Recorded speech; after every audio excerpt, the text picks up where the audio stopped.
พระพุทธเจ้าคุณพระปัจเจกพระพุทธเจ้าคุณพระศรีอริยเมตไตรคุณพระศรีอริยเมตไตรคุณพระโพธิสัตว์คุณพระโพธิสัตว์คุณพระมหาจักรพรรดิคุณพระมหาจักรพรรดิบูรพกษัตรา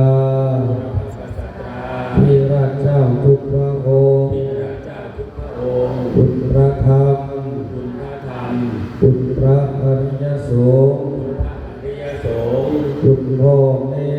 คุณพ่อแม่ครูบาอาจา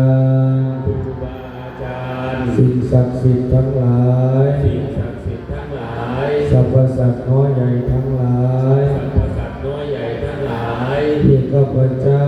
ที่ข้าพเจ้าได้เคยเบียดเบียนเพื่อเลี้ยงชีพและเจ้ากรรมนายเวรข้าพเจ้าระลึกนึกถึงจดจำได้ก็ดีจดจำไม่ได้ก็ดี